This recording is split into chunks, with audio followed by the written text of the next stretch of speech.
Ben, lovely to see you at Cannes. I'm glad you made it. Ula, I only ever seem to see you somewhere pretty cool like this, but this is a lot of fun.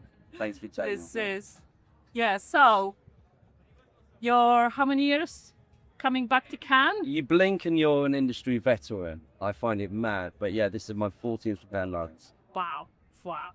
Mine's are just fifth, but yeah, I had the pleasure to meet the right person, the right time at Cannes Lions because Ben is also well known at Cannes Lions as somebody who put the structure around it, meaning getting more the French events on about 50 of them, I don't know, maybe even more, in the way that people kind of see what they want to do and how to apply what sort of events are available. And it kind of reminds me like our business, where we actually put everything into AI, into a stack, putting everything in order. And that's actually helps people to build things for those sort of things. But tell us a little bit about like, where did you start to do the list, the famous list? Why you're the best at this?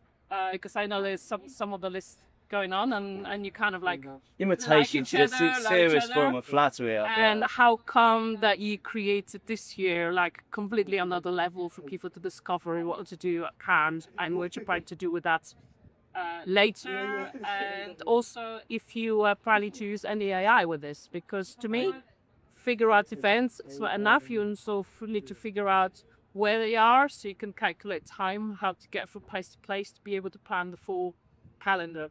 Yeah, so first of all, thanks for having me. I think it's worth just going back to the start, really. I used to do PR for the festival, but even prior to that, I came on Ulti Cannes Lions for the first time, and I knew that feeling of not really knowing people, wanting to make my way in the industry.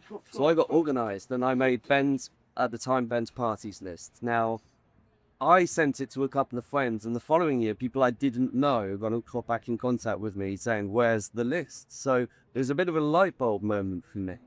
And it taps into something which is the kind of human desire to be aware of what's going on in the world. At university, I didn't think on my bingo card was going to be creating a parties list for the advertising industry. But over the years, it's evolved from being a Google Sheet into being something that this year it's a mobile-friendly website. It doesn't just detail the fringe of events taking place in Vanna, hubs, the restaurants, the sort of beaches. We're also representing the official programming within the Palais. We're also because you're official partner now. You're part of we're Lions. yeah, and we also partner with them on the Power Cafe. But the goal was to just show everything, everywhere, all at once. So if you're going to make decisions, yes, you can attend a yacht party over there for here, but people might want to go and see Opera. They might want to do all manner of different activities. So the goal really was to build something that would help people be the ultimate guide to Cannes. Because I'm a big Eminem fan, I obviously had to say, truly yours, your biggest fan, this is Cannes. Yes. So, when we started putting this thing together, it does take many months, and in its own way, the human element is so important because you do need your connections to sort of flag what they're doing. You need to have the trust that what you're doing is actually not going to go live until it goes live, and know the people to ask behind the scenes. But there's no doubt that beginning to use AI and workflows has transformed what we're doing. It used to be a very, very manual process. We used to, even between you and me, wrote in Excel spreadsheet. Jodie Osmond's mother, Sue Osmond, the legend, would go through it, and she would tell event organisers that they didn't know the difference between Central European time and UK time and stuff like this. Yeah, exactly. But using AI has been transformative for us. And what it's really enabled us to do more than anything is to actually free up our time to just really take a deep dive and come back and say, well, actually, we've not got this big company's detail, so I'll reach out to them. When you're trying to just deal with things, dealing with the admin, that could be drowning. It's also helpful for the business as well, right? Because you know who's coming, what sort of events are happening, but also you're able to kind of predict or see the trends, right? Because I don't know if you could know, but there is like a festival, Cannes Lions official festival. Then they are official partners of the Cannes Lions. But then there's like hundreds of different events happening at the same time. Also, has very good speakers with kind of very niche topics that you want to know about, right? And every year is more and more of them. Yeah. So I was seeing somebody posted calculate like all the events that are happening like single sessions. There's about 63 million sessions happening during like one week, which is impossible to navigate. So without technology, it will be really, really difficult to actually know and find things that normally are not discoverable. Yeah, I agree, and an irony I'll just say quickly is about 5 years ago there were a lot of sessions on the metaverse. This year I don't think there's one. So how telling is that? Okay, so if you'll excuse me a moment of alliteration, the have-yots often become the have-nots in ad tech, because alongside that, we'll also see the ebbs and flows of the industry. So the real rises right now, I think, are plain for me to see anyway, but the unstoppable rise in the creator economy, the explosion in sports marketing, which guarantees a live audience, and AI is an omnipresent topic, which I think is almost akin to talking about the Industrial Revolution as the steam industry. It's far more profound than that. Yeah. That's what when you organize a dinner with Simon Cook, the CEO and friends, right? And I remember he told me like, watch the beach space. There used to be like advertising company, the tech, marketing, but this year are creators taking the space, and apparently last year was about 200 creators. This year's over 600 badges creators saw. So it's kind of showing where the trends are, what's kind of getting big, what's small. But sport, what's interesting is, and a sport which is literally one of my best favorite spaces at Cannes Lions, but this year there's also like Cannes Lions official sport stage at Carlton Hotel, and they kind of working together. So it's almost like a sports stage cloned itself into two big events, which showing that this category is growing as well. I think it's a bit like The Sopranos or The Wire or Game of Thrones. You see the rise and fall of certain. But what made me families, laugh, because another space I love is the Wall Street Journal, and all really quality conversations right there. And it was interesting that there were a few sessions, and the moderator picked up after 20 minutes saying like, "Oh, there was no AI mentioned at all in the session," which is kind of like a surprising, because most of the sessions AI is a big thing still talked about everywhere, regardless of industry. I want to talk about my own personal journey with using ESD, because I am, as I've said, a history graduate, but then also almost the archetypal kind of creative person, but my medium is words, ideas. So I would feel massively intimidated by the idea on a personal level of having to even talk to coders. Like, I just feel like they're from Mars and I'm from Venus. So for me, I'm finding that the revolution in AI is actually giving people very early proof of concept of things.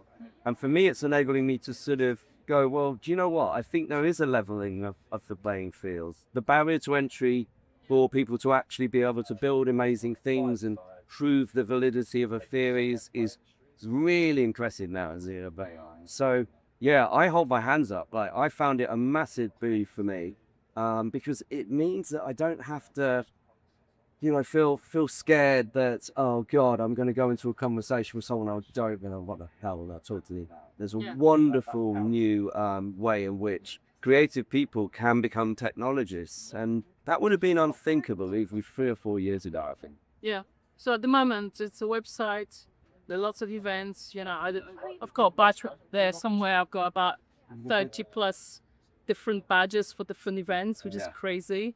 So do you think there'll be some kind of like concierge or something coming, like something personalized? Let's say agent, like say, okay, I'm a bit tired. I'm interested. There's a bit of context as a next. Or are you planning to build something, or are you just like keep it cool because the industry actually want to have something still very manageable and simple, and go too far with that? I think two things are going on there. So busy people will always look for hacks, and that's absolutely cool. But I do think that we're only at the cusp of this change, because actually, I think that sometimes AI is making kind of people that aren't putting themselves out there and Don't have in the enough right way, context, almost kind quite of, yeah. lazy. So actually, if you're an ad tech person and you suddenly sign up for a load of production company events because you just sent out your agent to sign up for everything, that's almost like the laziest form of this. I think a few years from now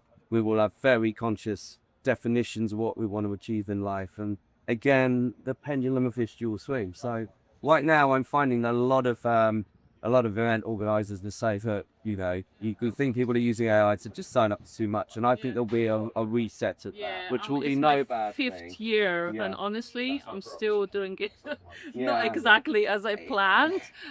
What about human element? Like, let's say you want to, there's so many veterans of Cannes that they know actually how to navigate the space and can put some recommendations for people that come in first time to Cannes Lions, because it's such a difficult, even if you have a map, if you even have all this events, it's still like, how should I prioritize? Yeah. Where should they be? How do I find my tribe? How do I find and people I actually want to keeping the transact with? good Yeah. quality of the places that you go to, like some kind of recommendation system. I feel like quite interested to get humans involved and say, hey, which one like your number 1, 2, and 3 place this year and why? I did get asked this question for a social media post, and I said, don't have a plan and go with the flow with my thing, and I think commented on it saying, Yeah, because in some sense you say, 1, you go this space, 2, you go this space, and that those spaces are overcrowded, Yeah. so it's actually the experience kind of and might not be the same. I think that the nice way of approaching it, and this is my advice for canines in general. I think that people who overplan either to attend events or overplan meetings aren't applying classical marketing principles to themselves, which is the idea of the old purchase funnel or whatever it is. So actually, you do need to have the consideration phase where you go out to meet new people, to interact for it, and you can have those conversations for the remaining 51 weeks of the year. So I think that Cannes Lions is the networking World Cup. And I agree. And if this year we have a World Cup, let me grab my phone just to show you that what we're talking about. I can't show you the platform, but this is so many events we're talking about happening, and you're collecting all of that, right? You have it on the wrist. I keep it on the badge, because otherwise I have like white spaces, on my other hands. I can't count it, or I can't shower. But generally, this is the 5 day. Today it's a 4 day, right? Yeah. And so many events it's I happening, and it's probably like a little fraction of what actually is there. I would go as far as to say that if you look at it now, Amazon have an entire port area over there. YouTube run by Parties in the Hills. Google YouTube run by Parties in the Hills and have their beach activations. You have Meta, you have OpenAI showing up a lot this year for the first time. So actually you are talking about the huge companies that have come to define our world, and they are all coalescing around this event. So it may have had its origins in creativity, but now it's just becoming something that I just find is for better or for worse, absolutely unavoidable. Like, even for technology companies, because initially there was like an advertising space, right? But now technology companies used to kind of dominate the space. Well, for me, it's just fascinating, really, to just see the ebbs and flows of history. As famously, history doesn't repeat itself, but it does rhyme. So I just love the idea that, in a weird sort of way, that I think that AI will free up creative people to actually fight back, because it's if his up until that point it's been asymmetric warfare. Suddenly you're giving people the ability to go, no, I will go toe to toe with you. I've got great ideas. I might not know how to code, or I might not be well connected, But you know, actually, sorry, someone is blowing their horn up there. But you know, I really think that. Oh, listen, I would be conceited to believe I can see into the future. I'm a historian. I much prefer looking back. But I think that Cannes really does give you front row seats for what's going Yeah. on in the world. But still at the Palais, where the awards are happening, there is some kind of system to ensure that people do not use AI with a artist. Like, work with AI in terms of ideas and prototypes and things like that. But if it's the full award, it needs to be full human made. That's very interesting. There's some people that believe there will be a premium on human made in the future. I'm not so sure. I think that the future will belong to people with great ideas, great ability to execute. But I think we're moving almost into a biotic age situation. Because, you know, ultimately, why wouldn't you? You know, in my world of PR, I will not look, come up with my own headlines, then I'll look. And normally I've come up with the allegory for a headline, but it suggested maybe a play on words or vice versa. So yeah, I'm not going to sit here and claim I don't use it hourly. And even when you're walking around town, you can find yourself going, oh yeah, I'm really lost. Where's this? And I don't know whether that's the best use of cutting edge AI, but I can only say how I approach it. That's brilliant. Love it. So if you could say number 3 your favorite spaces around Cannes that you every year you don't want to waste, just to kind of nicely finish off our discussion. First of all, I want to do a massive shout out to my Propeller colleagues into Wackle who have created the Wackle Empowered Cafe. It started off really as a cafe, almost like hello, but in 3 years, it's evolved into fantastic space with 33 different sorts. You've just done one and are fantastic, and really a place to celebrate every form of inclusion. It's number 1. Number 2. I do like Stagwell Sports Beach. I saw Shaquille O'Neal this year, which was really interesting. I am a sports fan.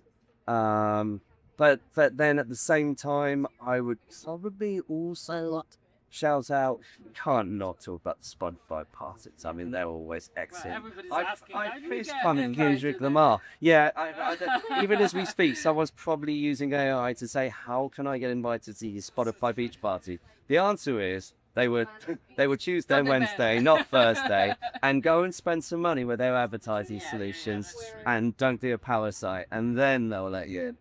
My third one has to be the Gutter Bar, because it's not actually called that on maps, but I did make a listing for it this year. It's a late night, relatively raw pursuit of humanity, and it's the best and worst of us all at once, really. But I do genuinely see junior people that started their careers, rubbing shoulders with people they're so delighted to meet. Something unscripted. Yeah. But you can meet really great people there. You really can, and you know, everyone has to stay safe and stay respectful, but at the same time there's something so meritocratic about a late night bar at 3 in the morning. So to paraphrase Oscar Wilde and to add the word bar to his famous quote, we're all in the gutter bar, but some of us are looking up at the stars. Thank you so much, Ben. It was a pleasure to talk to you, to see you here again. Thank you. See you next year. Let's hotwire this boat and sail out.